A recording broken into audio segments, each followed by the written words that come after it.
بسم الله الرحمن الرحيم. الحمد لله رب العالمين، والصلاة والسلام على أشرف الأنبياء والمرسلين نبينا محمد وعلى آله وصحبه أجمعين. أيها الأخوة الكرام، السلام عليكم ورحمة الله وبركاته. نحب أن نتكلم عن عدة نقاط. النقطة الأولى: لماذا خلقنا الله جل وعلا؟ الله عز وجل أوجد الإنسان لغاية عظيمة وحكمة جليلة، ألا وهي أن يعرف العبد أنه خلق ليعرف ربه سبحانه وتعالى ويعبده حق العبادة. يقول الله عز وجل: وما خلقت الجن والإنس إلا ليعبدوا. فالله جل وعلا ما خلقنا لأجل نأكل فقط ونشرب ونتزوج، لا، الأمر العظيم أنك تعرف الله عز وجل وتحقق له العبادة سبحانه وتعالى. آج چند باتوں پر چند نکات میں بات کو مکمل کریں گے۔ سب سے پہلا نقطہ یہ ہے، اللہ نے ہمیں پیدا کیوں کیا؟ کیونکہ دنیا میں ہر چیز کا کوئی مقصد ہے، تو میری زندگی کا مقصد کیا ہے؟ مجھے اللہ نے کیوں پیدا کیا؟ اللہ تعالیٰ نے خود اس کا مقصد بیان فرمایا ہے اور کہا ہے وَمَا خَلَقْتُ الْجِنَّ وَالْإِنسَ إِلَّا لِيَعْبُدُونَ۔ جن و انس کی تخلیق کا اصل مقصد یہ ہے کہ اس کی عبادت کریں، تو ہماری زندگی کا اصل مقصد عبادت ہے۔ اللہ نے اس لیے پیدا نہیں کیا کہ کھائیں پئیں بچے پیدا کریں اور مر جائیں، یہ تو باقی مخلوقات کرتی ہیں۔ انسان کا اصل مقصد، اصل مشن وہ اللہ تعالیٰ کی عبادت ہے۔ النقطة الثانية أيها الأخوة، أن الله عز وجل ما خلقنا لنعبده، فما هو حق الله عز وجل علينا؟ حق الله على العبيد أن يوحدوه ولا يشركوا به شيئا. قال الله عز وجل: واعبدوا الله ولا تشركوا به شيئا. فلو أن عندنا إنسان الآن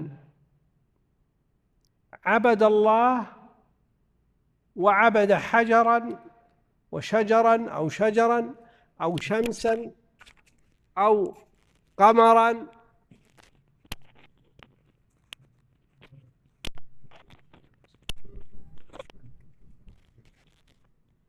عبد الله وعبد معه غيره، عبد حجرا أو شجرا أو صنما أو بقرا أو شمسا أو قمرا أو ملكا أو نبيا أو رجلا صالحا، هل هذا هو موحد؟ عبد الله وعبد معه غيره، هذا ليس بموحد، هذا مشرك، وإن مات فهو في النار. لماذا؟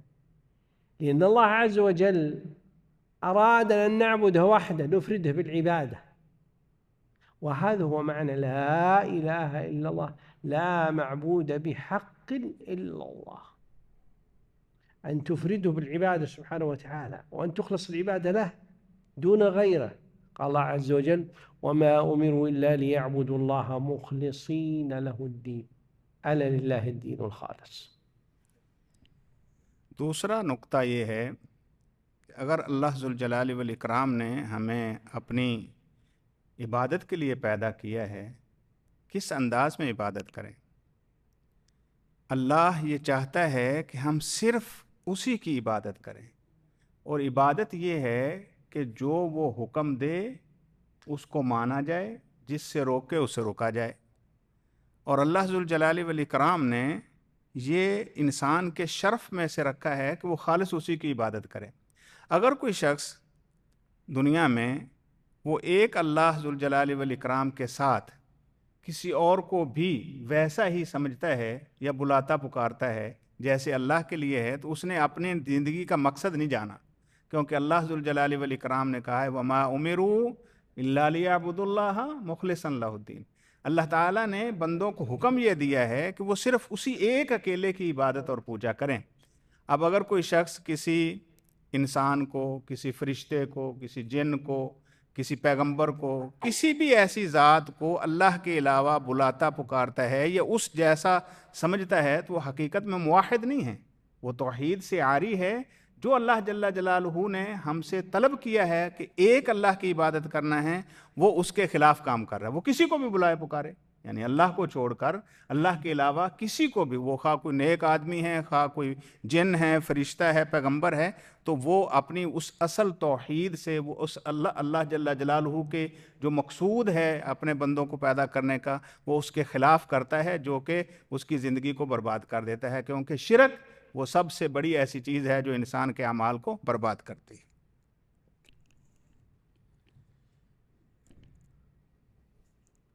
عرفنا حق الله عز وجل، فرحمة الله بعباده أرسل الرسل، ولقد بعثنا في كل أمة رسولا أن اعبدوا الله واجتنبوا الطاغوت. فخاتم النبي صلى الله عليه وسلم أرسله لهذه الأمة صلى الله عليه وسلم وقبله من الأنبياء. لماذا؟ ليخرج الناس من الظلمات إلى النور، من ظلمة الجهل والكفر والشرك إلى نور الإسلام، إلى الصراط المستقيم. هذه والله عز وجل يقول وما أرسلناك إلا رحمة للعالمين.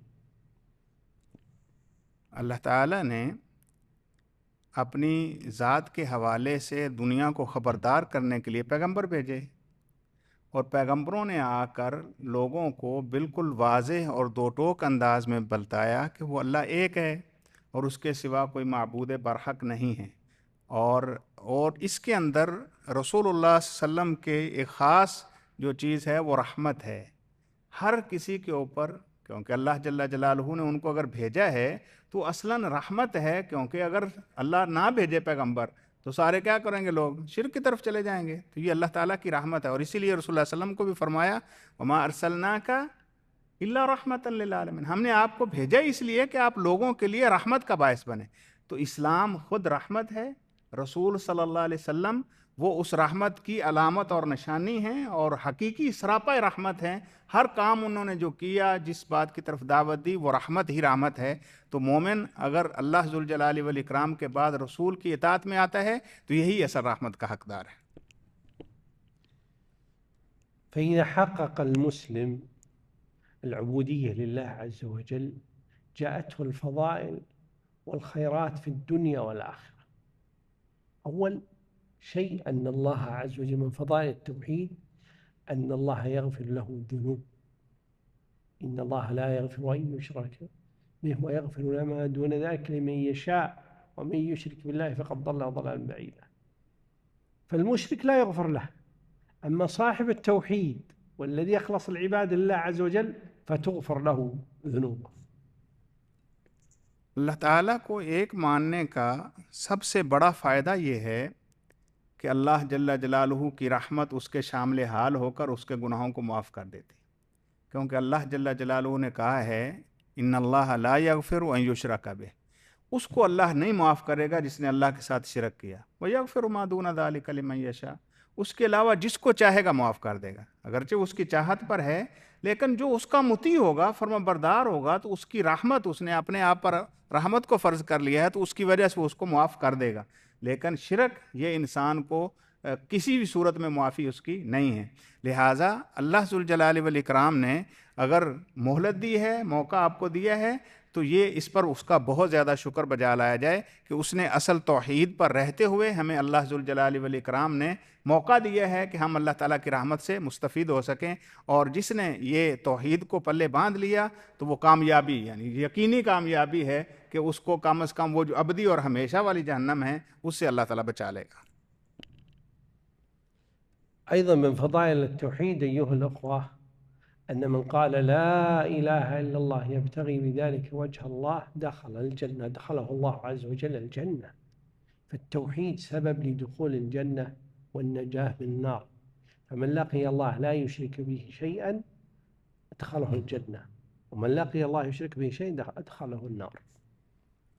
اور دوسری بات یہ ہے کہ جس نے توحید کو اپنا لیا اور صدق دل سے اپنایا، رسول اللہ صلی اللہ علیہ وسلم نے اس کے بارے میں فرما دیا ہے کہ جس نے کلمہ خلاص دل سے پڑھ لیا، من قال لا الہ الا اللہ جس نے لا الہ الا اللہ کا خالصا من قلب، اپنے دل سے بالکل ارادے سے، تو اللہ ذوالجلال والاکرام اس کے لیے جنت کے دروازے کھول دیتا ہے، یعنی جہنم سے وہ بچ گیا۔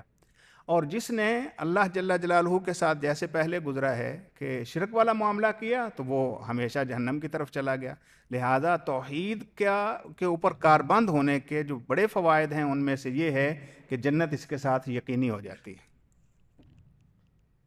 أيضا من فضائل التوحيد أن الله عز وجل يجعل له الأمن التام والهداية التامة في الدنيا والآخرة. يقول الله عز وجل: الذين آمنوا ولم يلبسوا إيمانهم بظلم يعني بشرك أولئك لهم الأمن وهم مهتدون. تیسرا فائدہ یہ ہے توحید اپنانے کا کہ دنیا میں بھی اور آخرت میں بھی انسان کو امن نصیب ہو جاتا ہے۔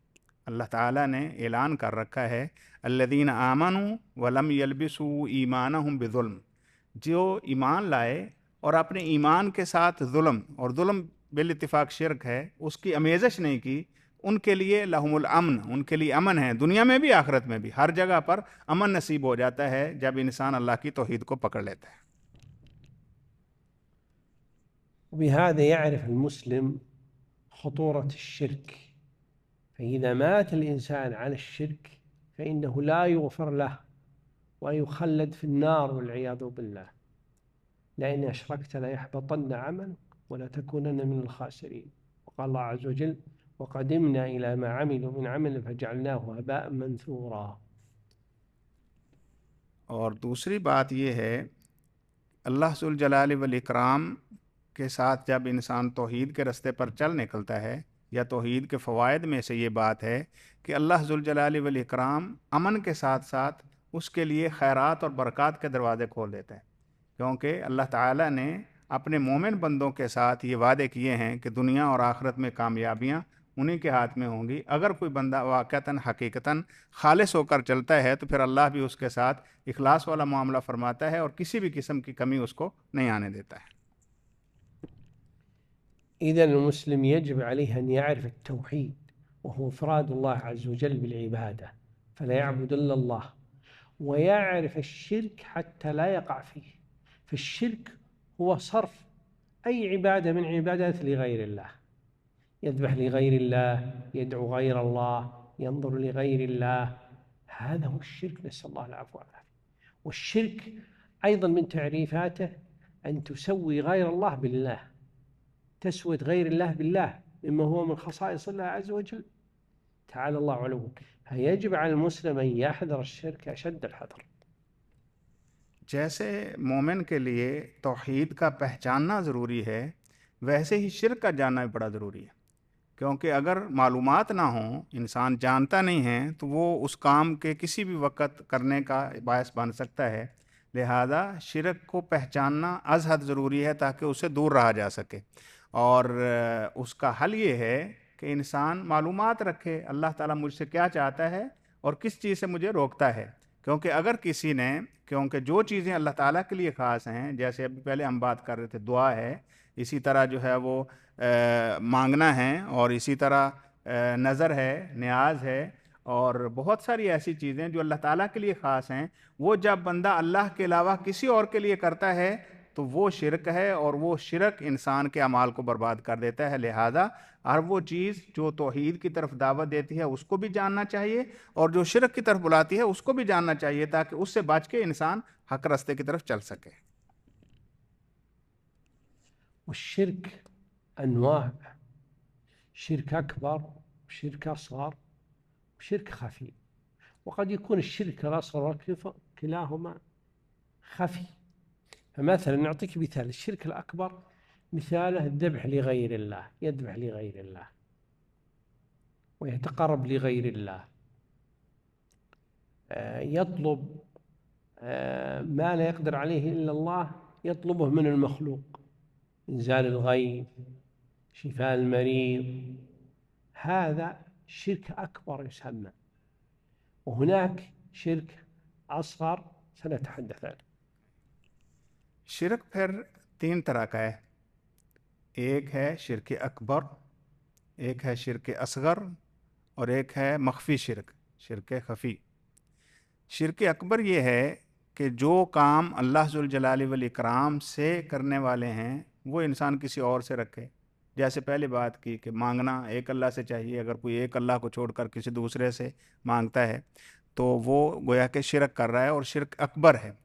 اور اسی طرح اللہ کے ساتھ کسی کو ویسا سمجھتا ہے کہ اللہ بڑا ہے، لیکن اس کے ساتھ دوسروں کو بارے میں بھی یہ خیال رکھتا ہے کہ یہ بھی اس کے جو اختیارات ہیں ان میں سے کچھ حصہ رکھتے ہیں، تو یہ شرک اکبر ہے.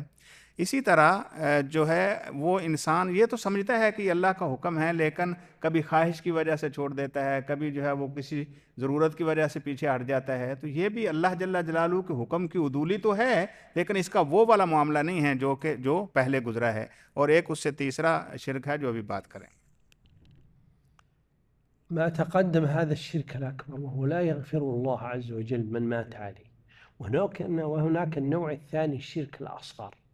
الشرك الأصغر يقع كما أن الشرك الأكبر يقع، هو يقع. مثال الشرك الأصغر يعني أن الإنسان يحلف بغير الله.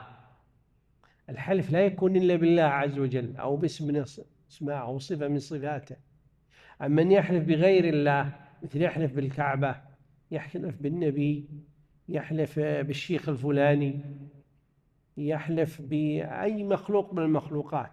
النبي صلى الله عليه وسلم يقول من كان حالفا فليحلف بالله أو ليصمت. وقال صلى الله عليه وسلم من حلف بغير الله فقد كفر وأشرك. اور اسی طرح چھوٹا شرک یا شرک اصغر جو ہے وہ یہ ہے کہ اس کی مثال شیخ نے یوں دی ہے جیسے قسم اٹھانا جو ہے نا وہ صرف اللہ کے لیے ہو سکتا ہے. من کان حالفا فلیحلف باللہ، جو بندہ قسم اٹھانا چاہتا ہے وہ صرف اللہ کی قسم اٹھائے، اللہ کے علاوہ کسی اور کے نہیں. اب اگر کوئی کہتا ہے کہ مجھے کعبے کی قسم، کوئی کہتا ہے مجھے رسول کی قسم، کوئی کہتا ہے مجھے بیٹے کی قسم، کوئی کہتا ہے میری ماں کی قسم، یہ ہمارے عام چلتا ہے. تو یہ اصل میں وہ جو اللہ کے لیے کام ہونا چاہیے تھا وہ اس نے دوسرے کے لیے کیا ہے. اگرچہ یہ وہ والا شرک نہیں ہے جس سے انسان دین سے نکل جاتا ہے، لیکن بہرحال اللہ جل جلالہ کے لیے جو چیز ہونی چاہیے تھی وہ اس نے اللہ کے علاوہ کسی اور سے کی ہے. تو اس سے بھی بچنا بہت ضروری ہے. یہ اگرچہ وہ مقام نہیں ہے کہ انسان ملت اسلامیہ سے خارج ہو جائے، لیکن بہرحال یہ بھی اسی شرک میں اس کی ایک نوعیت ہے. ومن أمثلة الشرك الأصغر أيضا أن يقول لولا الله وفلان، يقول لولا الله وحده، هذا الصحيح، أو يقول لولا الله ثم فلان، فلا يسوي بين الله بغيره بحرف الواو.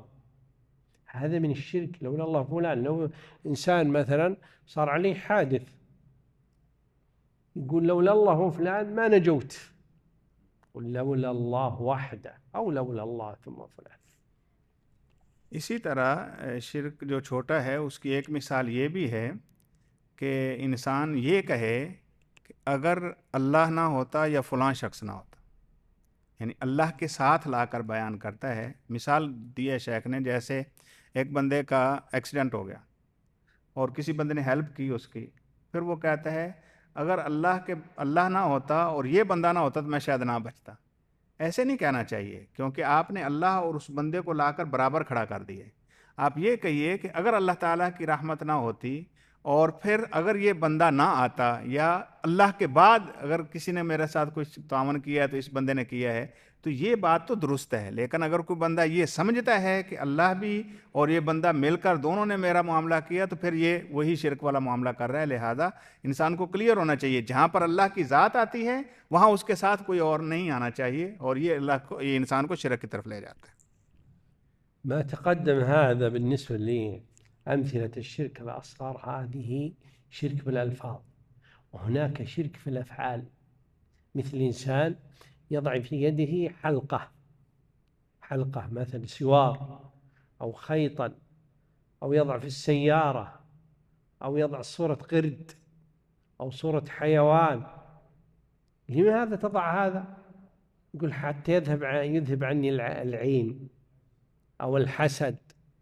النبي صلى الله عليه وسلم رأى رجلا في يده حلقة من صفر من نحاس، قال ما هذه؟ قال من الواهنة مرض يصيب اليد. قال انزعها فإنها لا تزيدك إلا وهنا، لو مت ما أفلحت أبدا. هذا إذا كان يعتقد أنها هي التي تشفيه وتدفع الضر بنفسها هذا شرك أكبر، وإذا لم يعتقد هذا فوقع في الشرك الأصغر. فلا يجوز وضع هذه سواء في اليد أو في السيارة أو في البيت أو نحو ذلك. وإن يمسسك الله بضر فلا كاشف له إلا هو، فالنافع الضار هو الله جل وعلا. فما نجعل هذه الخيوط وهذه الصور تؤثر ولها تأثير، هذا أمر خطير على التوحيد. اسی طرح چھوٹے شرک میں جیسے قول ابھی ہم نے کہا ہے بات کہنے سے بھی ہوتا ہے، اسی طرح افعال بھی ہیں، انسان کے اعمال بھی شرک کی طرف جاتے ہیں۔ ان میں سے جو عموماً دیکھنے کو ملتا ہے وہ یہ کہ کسی نے کڑا پہنا ہوتا ہے، کسی نے دھاگا باندھا ہوتا ہے، کسی نے کوئی اور چیز گاڑی میں لٹکائی ہوتی ہے، کسی نے کوئی تصویر لٹکائی ہے، کسی نے ہمارے ہاں عموماً جو ہے وہ کالا کپڑا باندھ دیتے ہیں، جوتی لٹکا دیتے ہیں، اس طرح کی چیزیں۔ تو یہ افعال جو ہیں، اب اس کے پیچھے وجہ کیا ہوتی ہے، یہ کیوں ایسے کیا جاتا ہے؟ وہ کہتے ہیں جی اس کی وجہ سے، بلکہ رسول اللہ صلی اللہ علیہ وسلم کے دور میں ایک بندے نے، آپ صلی اللہ علیہ وسلم نے دیکھا کہ اس نے پیتل کا کڑا پہنا ہے، پیتل کا۔ پوچھا کیوں پہنا ہے؟ کہتا ہے وہ ایک بیماری ہوتی ہے جو ہاتھ میں اس کی وجہ سے تکلیف رہتی ہے، واہنہ کہتے ہیں عربی میں اس کو۔ کہتے ہیں اللہ کے رسول مجھے واہنہ کی بیماری ہے، اس کی وجہ سے پہنا، اس کی وجہ سے مجھے تھوڑی سہولت ہو جاتی ہے۔ تو آپ نے فرمایا اتار دے ورنہ یہ تیری بیماری کو اور بڑھا دے گا۔ تو اس طرح کی چیزیں جب انسان یہ عقیدہ رکھے کہ اللہ ذوالجلال والاکرام کے ساتھ ساتھ یہ چیزیں بھی، اگر تو یہ عقیدہ رکھتا ہے نا کہ فی نفسے ہی اس کی وجہ سے مجھے شفا ملی ہے، تو یہ تو سیدھا سیدھا بڑا شرک ہے، کیونکہ شافی تو اللہ ہے، شفا تو اللہ دیتا ہے۔ تو اب اگر اس نے اس چیز کے اندر مان لیا تو پھر تو شرک اکبر ہو گیا۔ اور اگر وہ یہ سمجھتا ہے کہ ہاں یہ چیز تو نفع نہیں دیتی، اس کی وجہ سے تو فائدہ نہیں ہے، لیکن اب اس کی تاثیر ایسی ہے، جیسے ہمارے ہاں کہتے ہیں نا، یہ اس کی تاثیر سے یہ معاملات ہو جاتے ہیں، تو یہ پھر شرک اصغر میں چلا جاتا ہے۔ تو ان سے اجتناب قول سے بھی، یعنی یہ جیسے قسم اٹھانے والا معاملہ ہے یا کسی کو اللہ کے ساتھ شریک کرنا، ویسے ہی افعال سے بھی بچاؤ بہت ضروری ہے تاکہ انسان اس طرح کی چیزوں سے دور رہ سکے۔ وأيضا مثل ما مر معنا من أنواع الشرك أيضا تعليق التميمة، وهي القلادة، يضعها في الطفل أو في الحيوان. النبي صلى الله عليه وسلم يقول من تعلق تميمة فقد أشرك، من علق تميمة فلا أتم الله له، ومن علق ودعة فلا ودع الله له.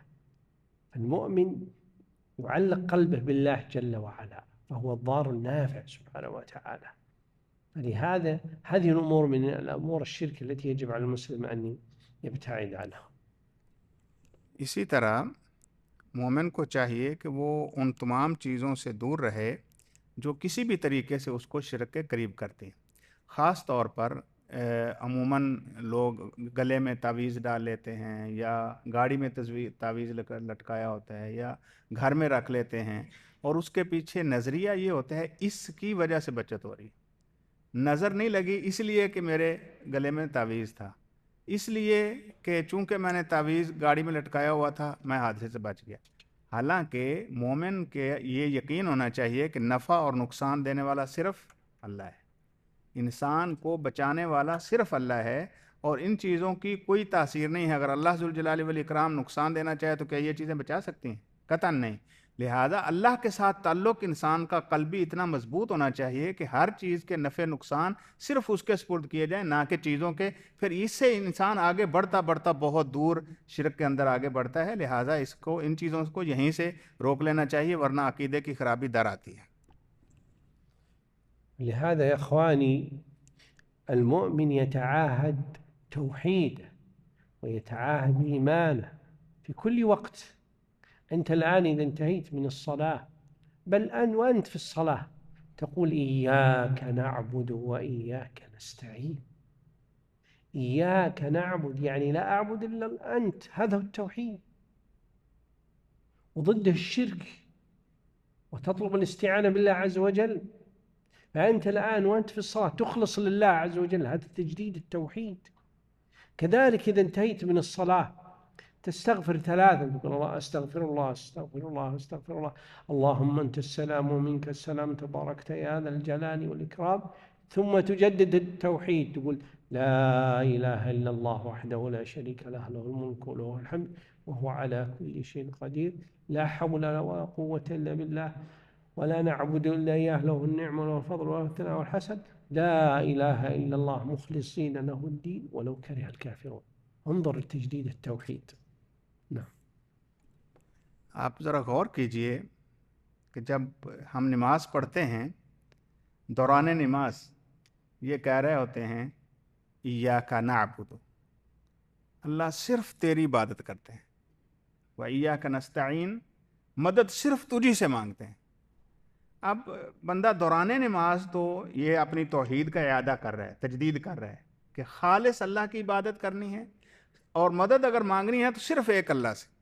اور جو ہی نماز سے فارغ ہوتا ہے کہتا ہے استغفر اللہ استغفر اللہ، یعنی بحیثیت اس کے کہ انسان تھا، میں نے اللہ کی عبادت تو ادا کی، لیکن اگر کوئی کمی کوتاہی رہ گئی تو وہ جو شروع میں ہم بات کر رہے تھے اللہ معاف کر دینا، تو یہ توحید ہے، یعنی ہر وقت اللہ کے ساتھ انسان کا تعلق ہو۔ اور پھر جو ہی استغفر اللہ انسان کہتا ہے تو پھر دوبارہ پھر اللہ ذوالجلال والاکرام کی یاد میں پھر وہ کلمات بولتا ہے کہ لا الہ الا اللہ اللہم انت السلام و منک السلام۔ ادھر کہہ رہا ہے کہ اللہ سلامتی تیرے ہاتھ میں ہے اور تو ہی سلامتی ہے، اور ادھر اگر وہ یہ سمجھتا ہے کہ ان چیزوں کی وجہ سے میں بچ گیا ہوں تو پھر وہ سلامتی والا اور وہ معاملہ کدھر گیا؟ اگر یہ ادھر کہہ رہا ہے کہ میں تجھ سے مدد مانگتا ہوں، اور پھر جو کسی اور سے مدد جو ہے وہ ان چیزوں میں جو غیبی ہیں، یہ جو اللہ کے سوا نہیں کر سکتا، مانگتا ہے، تو گویا کہ انسان مومن جو ہے وہ تو ہمہ وقت تجدید توحید میں رہتا ہے، ہر وقت وہ بار بار اللہ تعالیٰ کی طرف جو ہے وہ لپکتا ہے۔ تو اگر انسان اپنے آپ کو بار بار تجدید بھی کرے اور پھر اس کو توڑے بھی تو پھر یہ پکا مومن تو نہ ہوا۔ لہٰذا توحید کی تجدید کرتے رہنا یہ بہت زیادہ بنیادی چیز ہے، اور یہ اللہ نے ہمیں نماز کے ذریعے سکھائی ہے۔ الآن أيها الأخوة الإنسان يجدد التوحيد، ثم أيضا يتفقد توحيد من؟ توحيد أبنائه، توحيد زوجته، توحيد والديه، هل هم على التوحيد ولا لا؟ حتى نقتدي بالأنبياء عليهم الصلاة والسلام. فهذا يعقوب عليه السلام وهو على فراش الموت، والموت له سكرات وأوجاع، فلذلك يتفقد عقيدة أبنائه. أم كنتم شهداء إذ حضر يعقوب الموت إذ قال لبنيه ما تعبدون من بعدي قالوا نعبد إلهك وإله آبائك إبراهيم وإسماعيل وإسحاق إله واحد ونحن له مسلمون. فعلينا أن نتفقد عقيدتنا وعقيدة من تحت أيدينا. جیسے ہمیں خود سیکھنے کی ضرورت ہے کہ ہم اللہ جل جلالہ کے بتائے ہوئے توحید کو، عقیدے کو خود سیکھیں، ایسے ہی اپنی اولاد کے بارے میں بھی فکر مند ہونا چاہیے، ان کو سکھانا ہے۔ اور یہ انبیاء کا طریقہ ہے، یعنی صرف اپنے آپ تک بات نہ رکھی جائے، بلکہ جو بھی آپ کے متعلقین ہیں، جن کے ساتھ بھی آپ کا تعلق ہے، ان کو بھی یہ بات سکھانا بہت ضروری ہے۔ سیدنا یعقوب علیہ السلام کو اللہ ذوالجلال جب ان کی موت کا وقت قریب آیا تو انہوں نے اپنی اولاد کو جمع کر کے یہ کہا تھا، یہ پوچھا تھا کہ اے میرے بیٹو تم کس کی پوجا کرو گے میرے بعد؟ قالوا نعبد الہک و الہ آبائک، ہم اسی الہ کی پوجا کریں گے جو آپ کا الہ تھا اور ہمارے باپ دادا جو تھے ابراہیم اسحاق، تو ان کا جو الہ تھا الہ واحدہ، وہ جو ایک معبود ہے نا اس کی پوجا کریں گے۔ گویا کہ انبیاء مرتے دم تک اپنے آپ کو بھی توحید پر رکھتے اور اپنی اولاد کے لیے یا اپنے جن کے ساتھ ان کا ربط ہے ان کے لیے بھی یہ معاملہ کرتے رہے ہیں۔ تو مومن نہ صرف خود شرک سے دور رہے اور توحید کی طرف جائے، بلکہ اپنی اولاد کے اندر بھی یہ چیز ڈالیں گے تو اس کا انشاءاللہ دنیا اور آخرت میں فائدہ ہے۔ في الختام نسأل الله عز وجل بأسمائه الحسنى وصفاته العلى أن يحيينا وإياكم على الإسلام والسنة وأن يميتنا على الإسلام والسنة، وصلى الله على نبينا محمد وصحبه أجمعين۔ اسی پر آج کی باتیں مکمل کرتے ہیں۔ اللہ سے دعا ہے اللہ ذوالجلال والاکرام ہمیں صحیح معنوں میں اللہ کی توحید سکھا دے اور اسی کے اوپر باقی رکھے، اور اللہ جل جلالہ ہم سے راضی ہو جائے اور ہمارے گناہوں کو معاف فرما دے۔ وصلی اللہ وسلم علی نبینا محمد وعلی آلہ وصحبہ اجمعین۔